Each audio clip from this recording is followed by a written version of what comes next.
Bismillahirrahmanirrahim. Assalamualaikum warahmatullahi wabarakatuh. Alhamdulillah. Nahmaduhu wa nasta'inuhu wa nastaghfiruh. Wa na'udzu billahi min shururi anfusina wa min sayyiati a'malina.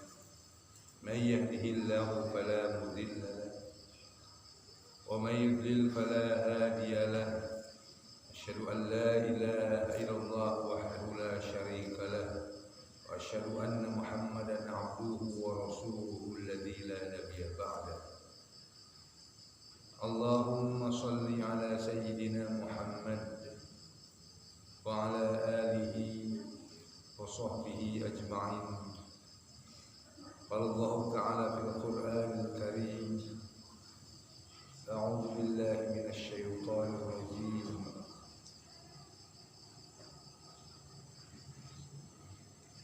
إياك نعبد وإياك نستعين وقال أيضا وما أمروا إلا ليعبدوا الله مخلصين له الدين حنفاء ويقيمون الصلاة ويؤتون الزكاة وذلك الدين القيم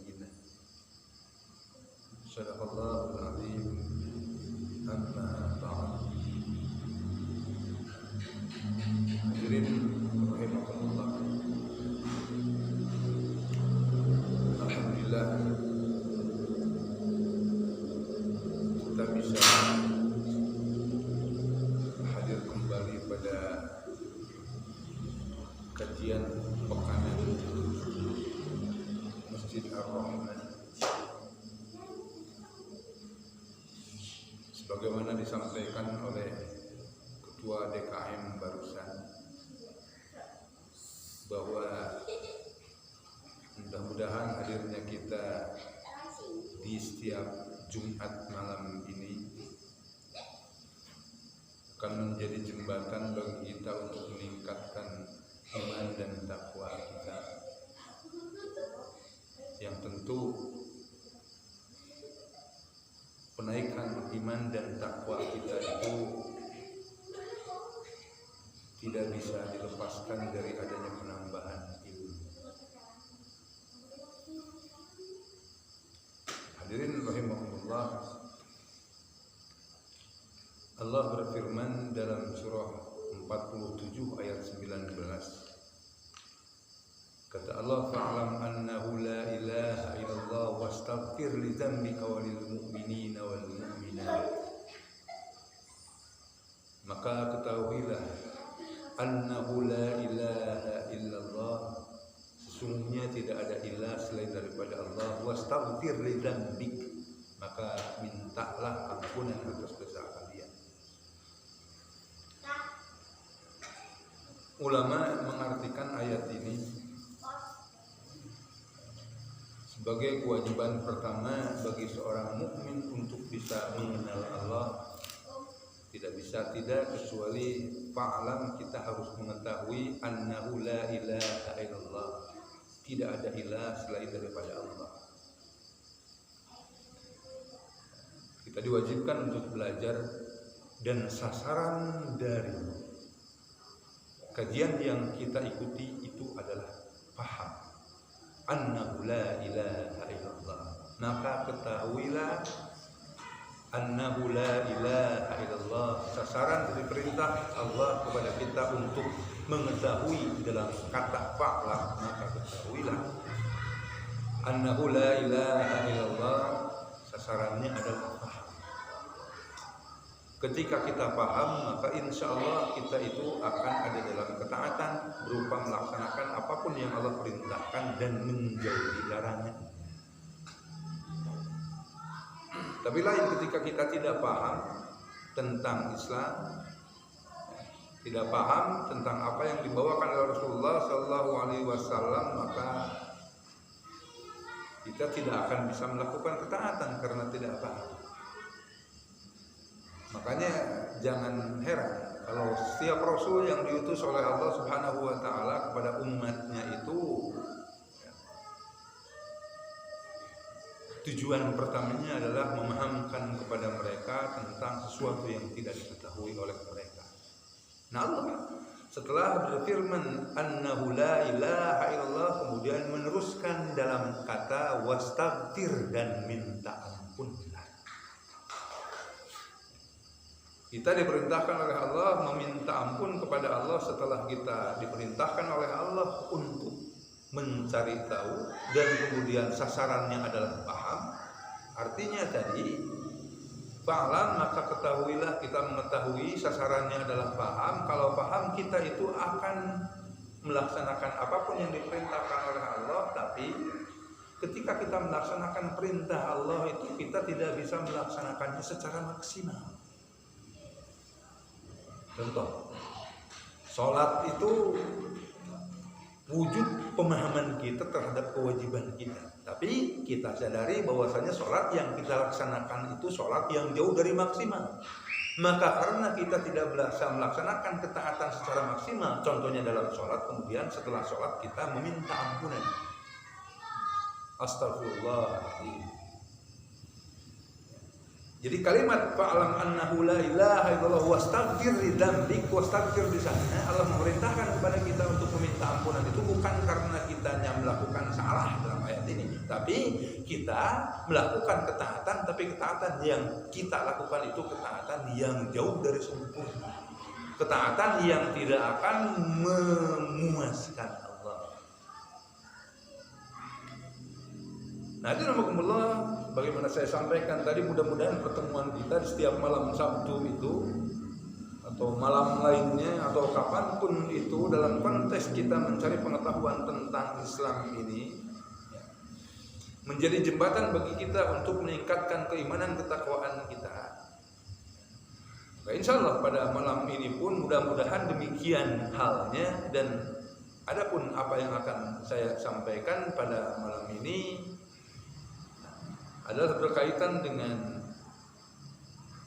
ayat yang mana ayat ini saya sampaikan di muqaddimah tadi. Ayatnya ayat kelima dalam surah Al-Fatihah, ayat iyyaka na'budu wa iyyaka nasta'in, dan ayat ini merupakan ayat tentang tujuan penciptaan manusia yang saya sampaikan juga tadi di muqaddimah tadi, wa ma umiru illa liya'budullaha mukhlishina lahuddin. Dan ayat yang senada dengan ayat ini juga Allah sampaikan dalam surah 51 ayat 56, kata Allah, wa ma khalaqul jinna wal insa illa liya'budun, dan tidaklah aku menciptakan jin dan manusia kecuali untuk beribadah kepadamu. Hadirin rahimakumullah.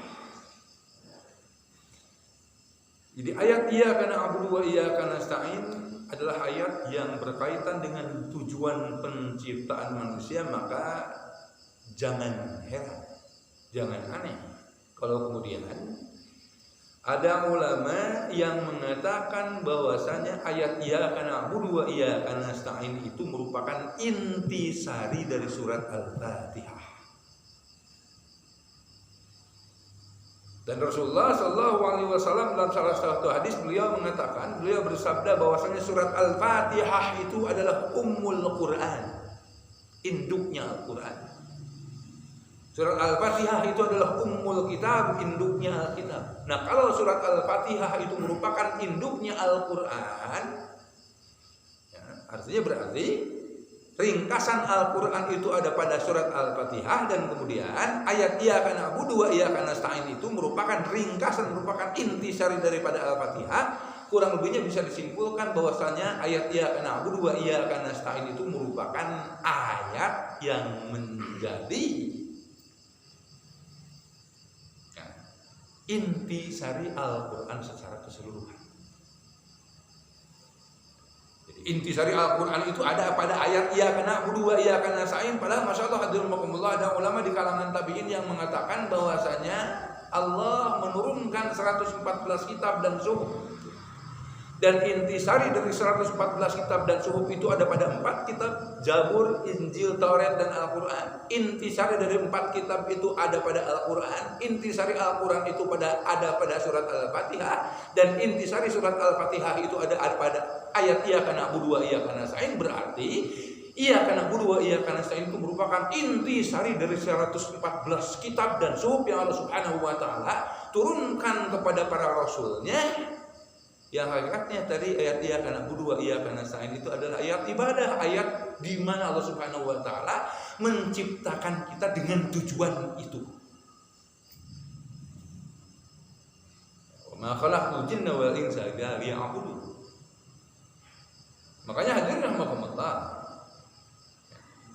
kalau Iyyaka na'budu wa iyyaka nasta'in disebutkan sebagai intisari dari Al-Qur'an secara keseluruhan, hakikatnya ayat apapun yang ada di dalam Al-Quran, ayat-ayat tersebut itu menafsirkan ayat Iyyaka na'budu wa iyyaka nasta'in.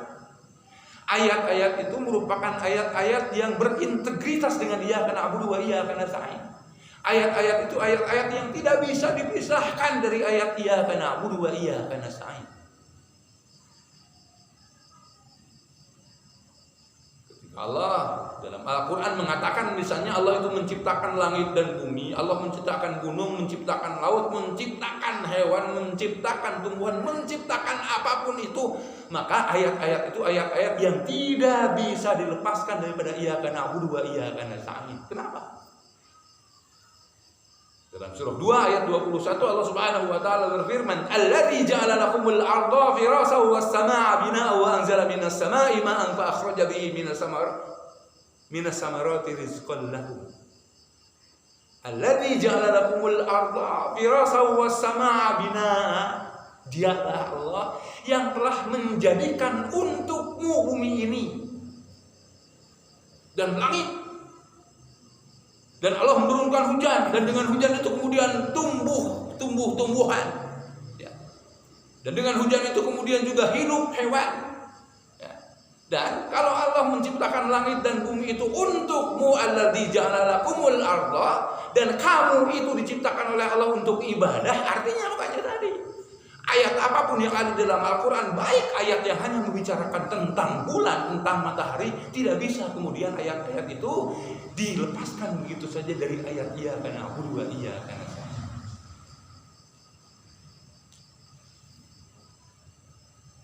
Hadirin rahimahullah, ketika kita mengkaji Iyyaka na'budu wa iyyaka nasta'in, hanya kepadamu lah kami menghambakan diri, dan hanya kepadamu lah kami meminta pertolongan. Ayat ini tidak bisa dilepaskan dari serial kajian yang disebut dengan ma'rifatullah, mengenal Allah. Kenapa? Karena ada kata ka itu engkau, ka itu Allah, maka tidak bisa tidak. Iyyaka, hanya kepadamu ya Allah kami menghambakan diri, tidak bisa tidak, kecuali kalau kita diperintahkan oleh Allah untuk menghambakan diri kepada Allah, tidak bisa tidak, kecuali kita harus ma'rifat, harus mengetahui Allah. Masalah hadirin rahimakumullah, yang namanya ma'rifatullah itu, yang namanya mengetahui Allah itu, Rasulullah Shallallahu Alaihi Wasallam suatu ketika bertanya ke seorang sahabatnya, tahu nggak kalian apa amal yang terbaik? Sahabat tersebut menjawab, Allahu wa rasuluhu a'lam, Allah dan Rasulnya yang lebih tahu tentang apa yang ditanyakan. Dan masalah Allah, para sahabat itu ketika ditanya oleh Rasulullah tentang sesuatu, jawaban mereka itu biasanya Allahu wa rasuluhu a'lam, Allah dan Rasulnya lebih tahu tentang apa yang ditanyakan. Ya. Jawaban para sahabat itu merupakan nasihat kepada kita. Jika suatu ketika ada orang yang bertanya kepada kita dan kita pandang orang tersebut itu memiliki pengetahuan yang lebih tinggi daripada kita itu jangan menjawab ya saya tahu.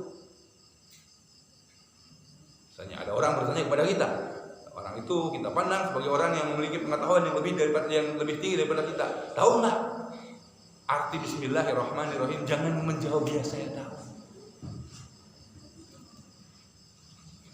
Dijawablah dengan jawaban lain.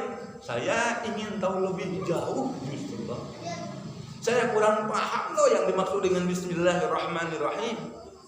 Saya justru kebingungan nih mencari makna yang dalam tentang Bismillahirrahmanirrahim. Karena kalau kita menjawab dengan jawaban itu, bisa jadi orang yang bertanya kepada kita itu kemudian akan mengajarkan kepada kita sesuatu yang bisa jadi belum kita ketahui sebelumnya. Tapi ketika kita menjawab, ya saya tahu, orang tersebut akan enggan untuk mengajarkan kepada kita. Orang kita yang udah menjawab tahu. Nah, insyaallah para sahabat itu seperti itu.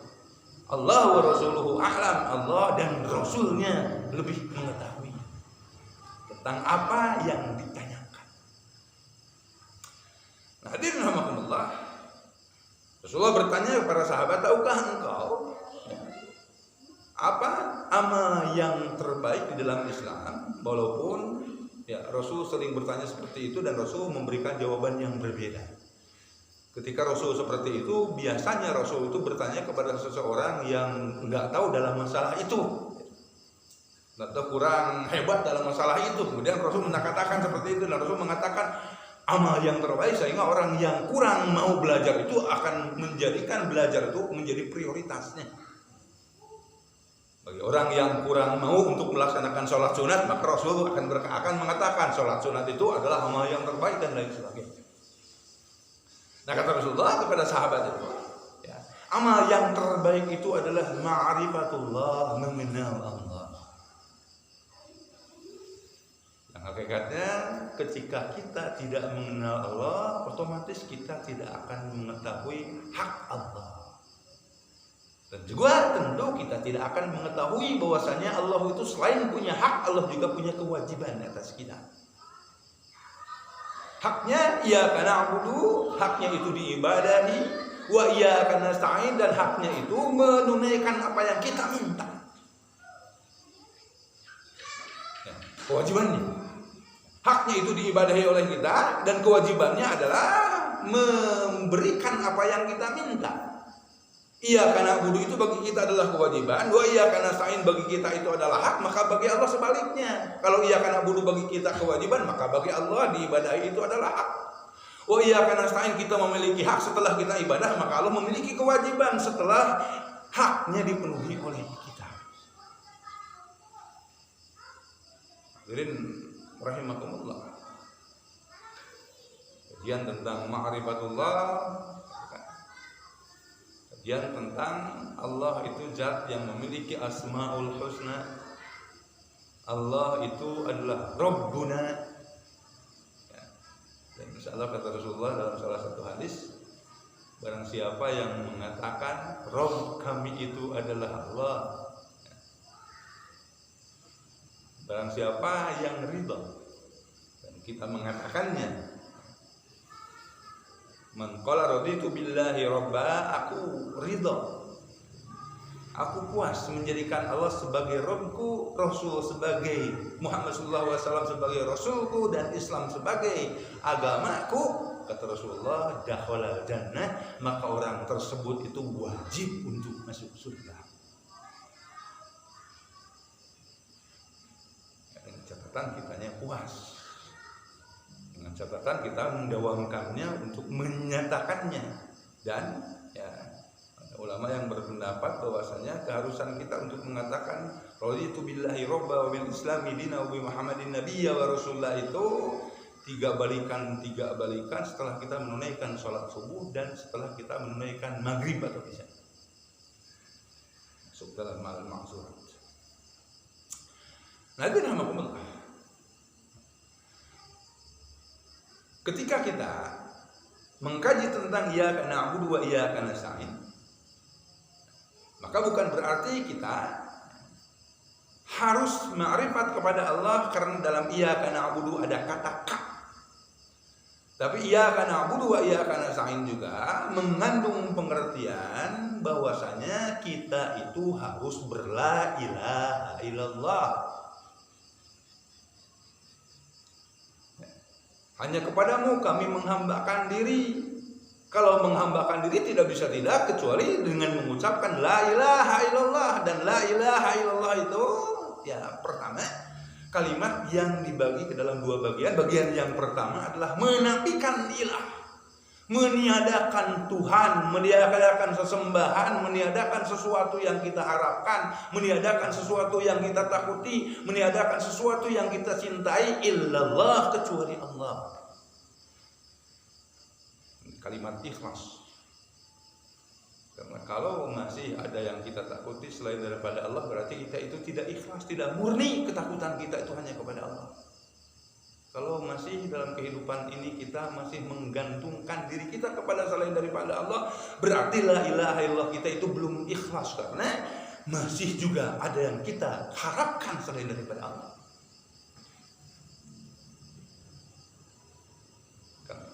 Logikanya hadirin rahimakumullah, kalau kita punya tanaman, bunga-bungaan atau tumbuhan ya, yang kita rajinin untuk kita pupuk ya, agar pohon tersebut bisa tumbuh dengan baik ya, akarnya kuat ya, kemudian menghasilkan buah-buahan. Ketika kita pupuk, yang harus pertama kali kita lakukan itu adalah membuang ilalang, membuang rumput, membuang tumbuhan-tumbuhan lain yang tumbuh di sekitar tumbuhan yang mau kita pupuk.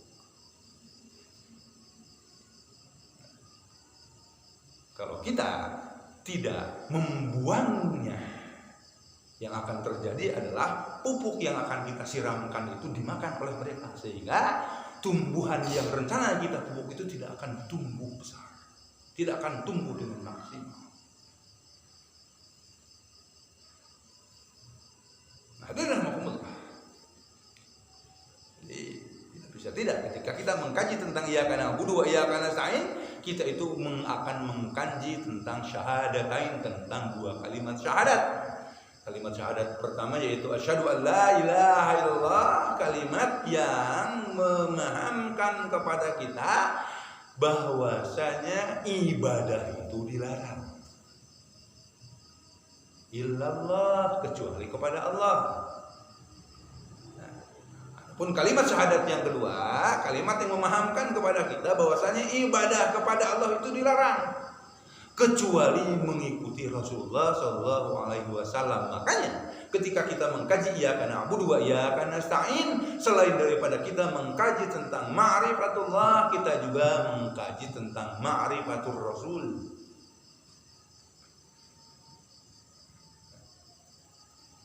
Kita harus ma'rifat, kita harus mengenal Rasul itu oleh Allah Subhanahu wa taala diutus kepada kita itu untuk apa?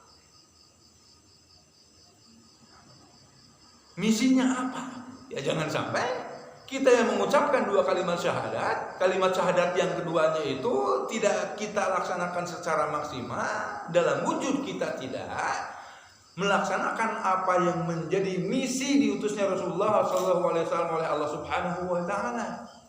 Maka kemudian wajar kalau cinta Allah itu tidak datang kepada kita.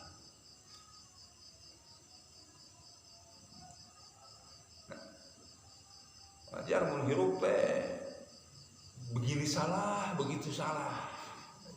Ya karena tidak turun cinta Allah kepada kita. Tidak turunnya cinta Allah kepada kita itu karena kita tidak menjalankan apa yang menjadi misi Rasulullah SAW diutus oleh Allah Subhanahu wa taala kepada kita. Ya.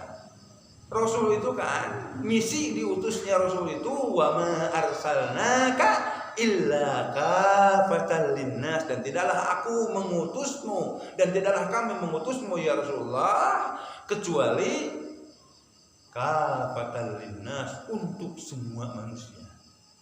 Untuk apa? Rahmatan lil alamin, untuk menyebarkan rahmat bagi sekalian alam.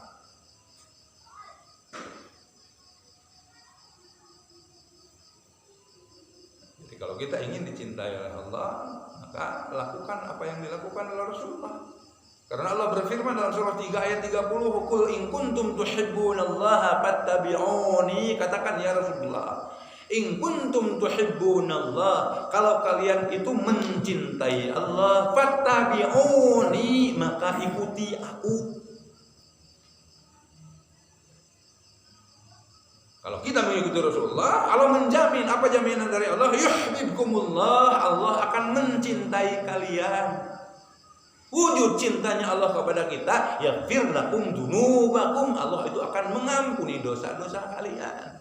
Nah, bisa jadi ada dosa-dosa kita yang belum diampuni oleh Allah dikarenakan kitanya itu tidak mengikuti apa yang dilakukan oleh Rasulullah. Salah satu kegiatan Rasulullah SAW itu adalah mengajarkan agama ini kepada khalayak, kepada orang lain.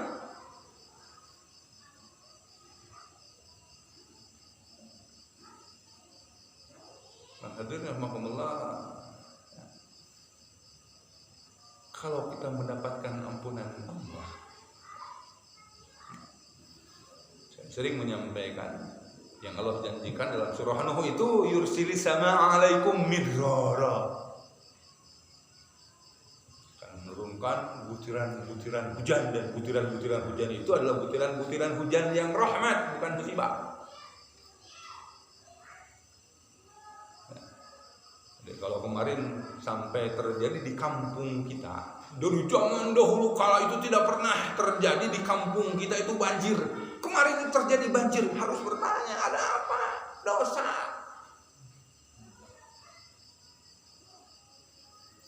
Ya, dosa.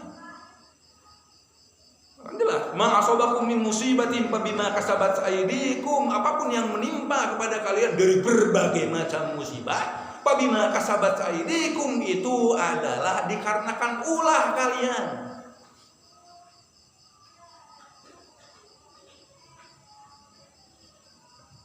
Namanya dosa itu, kemudian musibah yang menimpa kepada kita itu tidak harus kemudian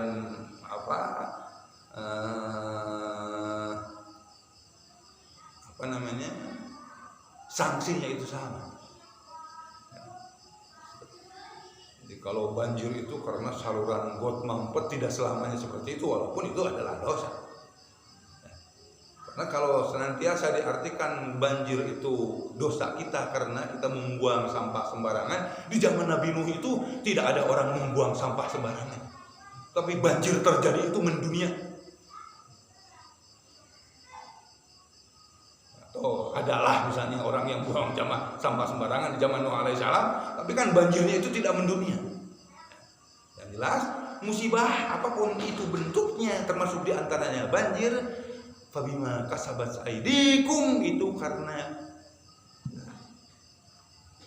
kesalahan. Hadirin rahimakumullah,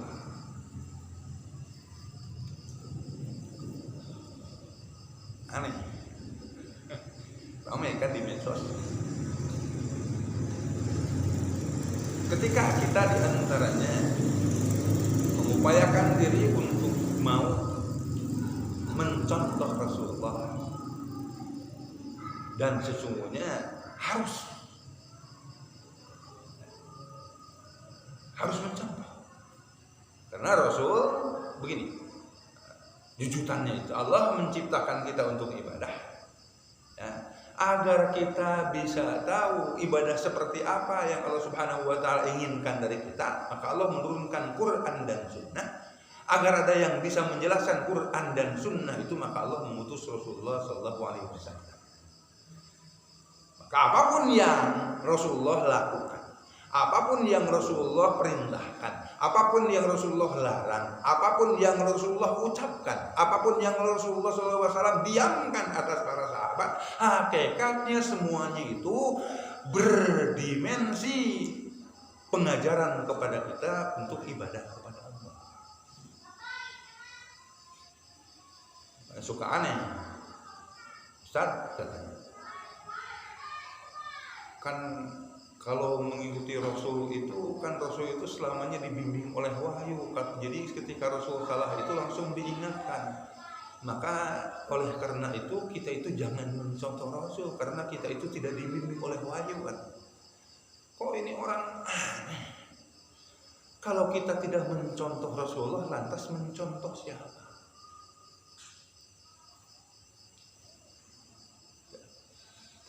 Justru karena kita mencontoh Rasul pada satu hal, tapi tidak mencontoh Rasul pada lain hal, Itulah diantara yang menyebabkan suatu negara, termasuk negara kita atau negara manapun itu, ya, akan menjadi orang-orang yang ada di dalam negara itu orang-orang yang ada dalam kehinaan. Lihat dalam surah Al-Baqarah Allah berfirman, "Apa tu'minuna bi ba'dil kitabi wa takfuruna bi ba'd wa ma jazaa'u may yaf'alu dzalika minkum illa khizyun fil hayatid dunya." Kenapa kalian itu mengimani sebagian daripada isi kitab dan mengkafiri sebagian yang lain? Ya. Bukti kita mengimani itu yaitu kita melaksanakan apa yang Rasulullah SAW perintahkan, kita menjauhi apa yang Rasulullah SAW larang. Kita melaksanakan apa yang Rasulullah SAW lakukan. Bukti mengimani. Nah, ketika Rasul melakukan seperti ini dan kita tidak melakukan seperti itu artinya mengkufuri. Dan ketika terjadi seperti itu, fid dunya hijjun, kita akan mendapatkan kehinaan di dunia ini.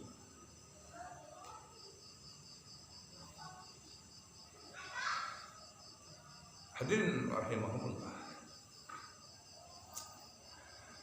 Ketika kita mengkaji tentang iyyaka na'budu wa iyyaka nasta'in, tidak hanya kita akan mengkaji tentang sesi ma'rifatullah, sesi ma'rifatul Rasul, dan juga kita akan mengkaji tentang sesi ma'rifatul insan. Kita harus mengenal manusia, karena manusia itu hakikatnya pertama adalah objek dakwah kita.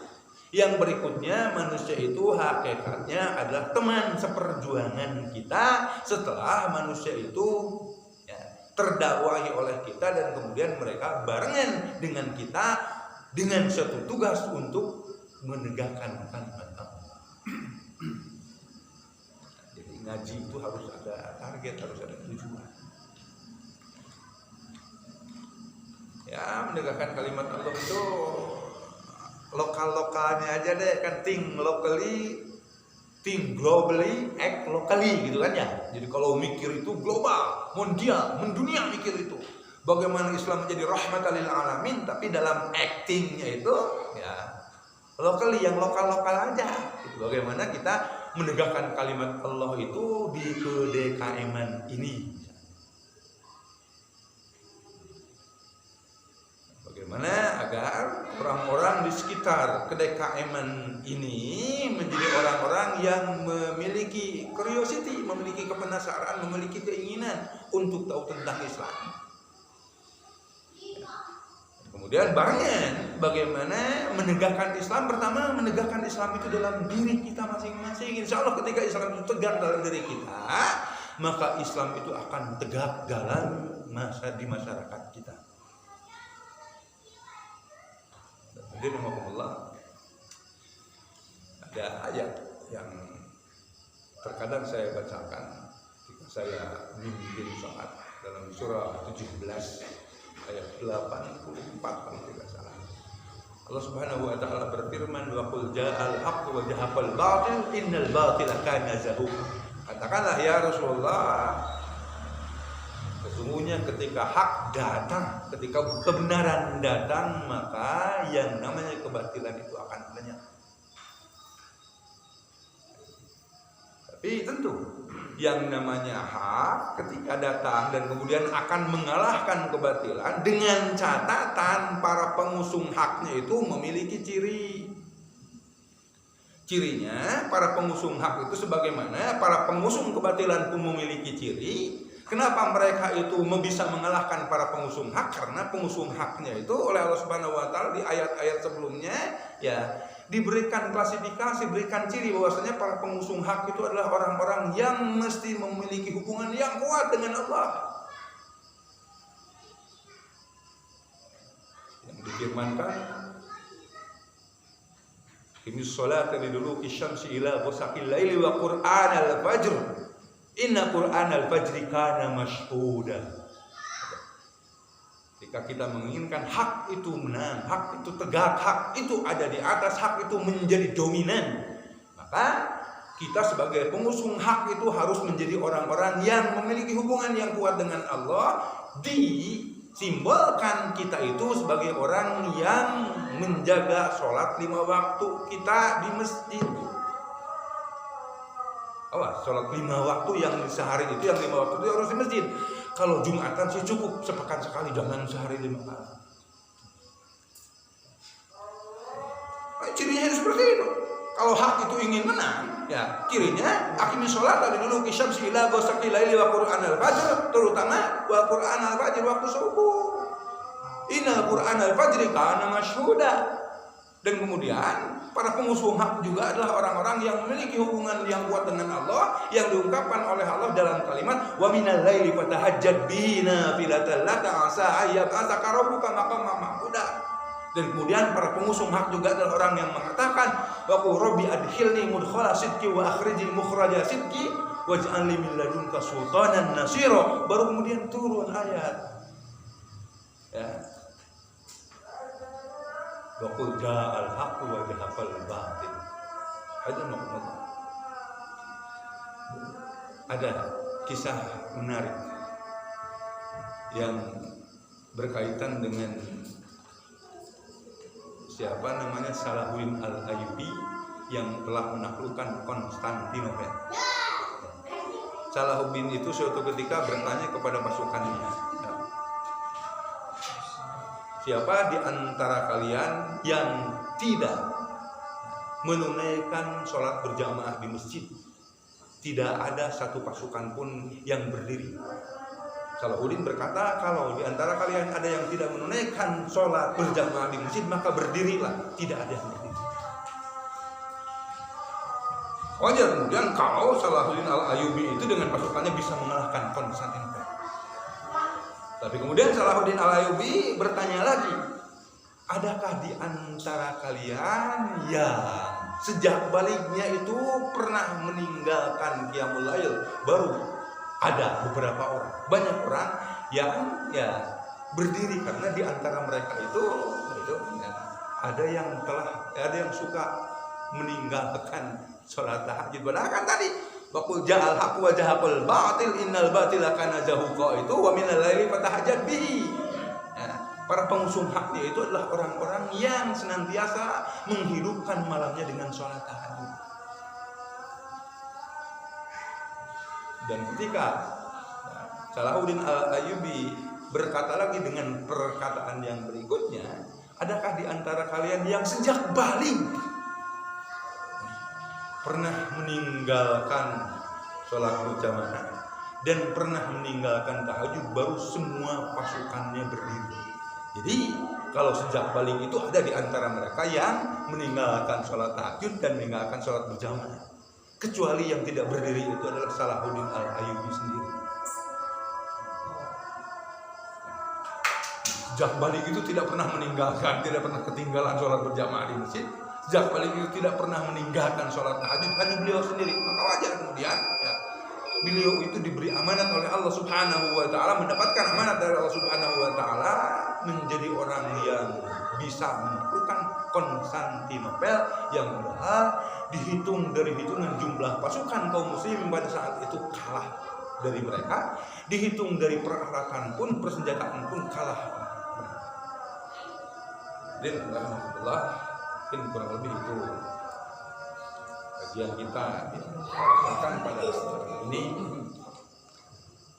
Itu pentingnya bagi kita untuk memahami tentang ayat iyyaka na'budu wa iyyaka nasta'in, ayat yang menjadi intisari dari 114 kitab dan suhuf yang Allah Subhanahu wa Ta'ala turunkan kepada umat manusia. Rabbana atina fid dunya hasanah wa fil akhirati hasanah wa qina adzabannar. Subhanakallahumma wa bihamdika asyhadu an la ilaha illa anta astaghfiruka wa atubu ilaik. Assalamualaikum warahmatullahi wabarakatuh.